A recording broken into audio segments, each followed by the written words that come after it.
you out of that place. And we want to hear from him tonight, Pastor Paul Pollack.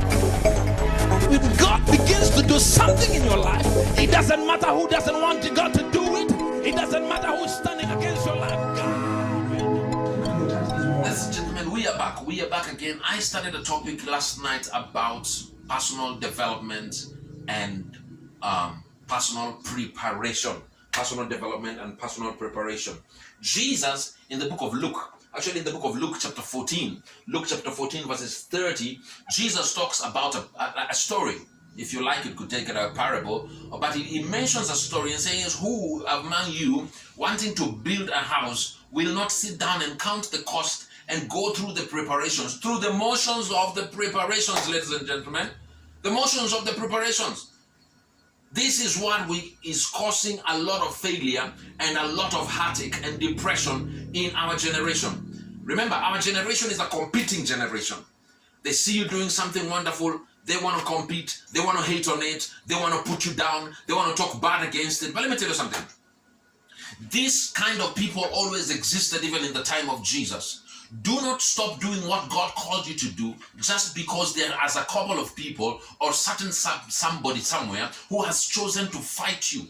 There are people that will fight your calling, fight your destiny, fight everything around your life, but this is not a cause for you to give up. This is not a cause for you to stop developing yourself. This is not even a cause for you to move out of the course. What does the Bible say? The Bible says in the book of Lamentations chapter 3 and verse 36, to subvert a man in his course, the Lord has not permitted. So God has not permitted them to subvert you from your course. Whatsoever it is that people are fighting, people are pushing, and maybe you're writing to me and you're telling me, Pastor, you don't know what I'm going through. You don't know what I've struggled through. You don't know how many obstacles my enemies have thrown my way. You don't know how many mountains that are insurmountable in front of me. But let me tell you something. Jesus is here for you. Holy Ghost is here for you. Abba Father is here for you. It is yet another time for you to lift up those feeble hands. It is yet another time for you to strengthen those feeble knees and begin to walk again. Because yes, you can. God has given you the strength. Everything he did on the cross in Calvary, Jesus did it so that you and I can live an overcoming life. You can be an overcomer. I can be an overcomer. It doesn't matter who wants to do what against you. It doesn't matter even the devil. The devil actually is not an issue. Yes, the devil is not an issue. I told you in the book of 2 Chronicles in chapter 27 verse 6, where the Bible says, and Jotham became mighty. Why? Because he prepared his way before the preparation was involved. Preparation was involved about the factor of Jotham becoming mighty. It was not because the devil went on holiday. No. Jotham became mighty because of preparation.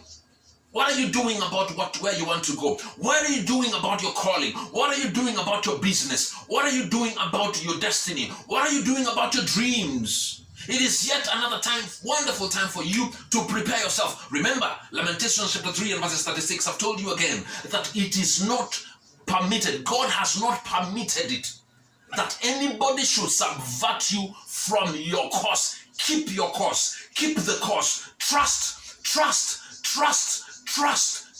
in the Lord. There is a song that we used to sing a long time ago, ladies and gentlemen. We used to say, trust and obey, for there's no other way to be happy in Jesus, but to trust and obey. It is time for you to go back and begin to close all other doors.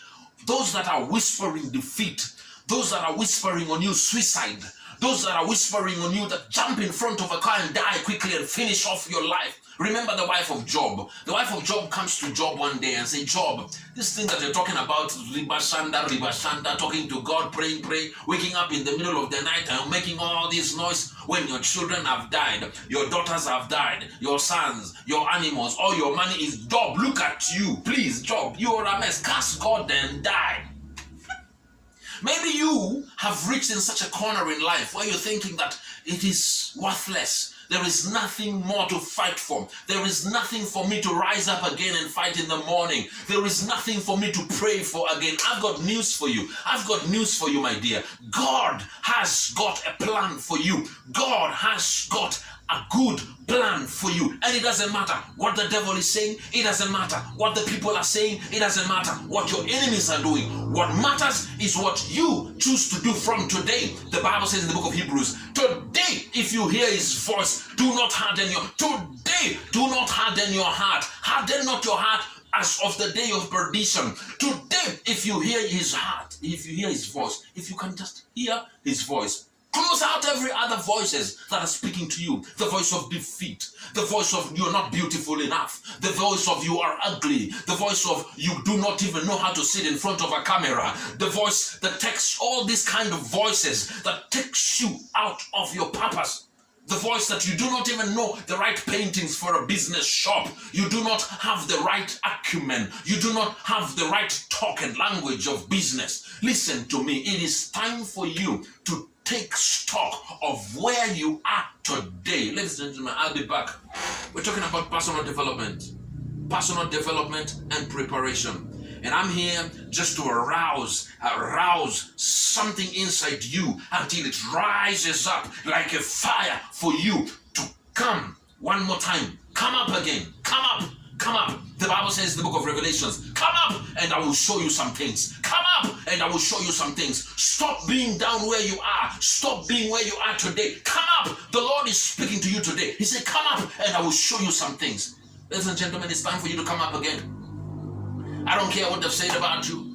I don't care they've said you divorced. I don't care they said you moved, you messed up your marriage, you messed your business. You were once a millionaire and today we see you walking on foot. You don't have nothing. It doesn't matter. It doesn't matter. God can do it again and again. Take 5. We'll be back talking about preparation and personal development. God bless you. This is Reverend Paul. I love you. Jesus loves you more. Please subscribe, send this video to a friend, let it help somebody, and God will richly bless you. But every time God says, let there be, and there was. Let there be, there was. Let there be light, let there be dark, let there be this and that. And God begins to take you out of the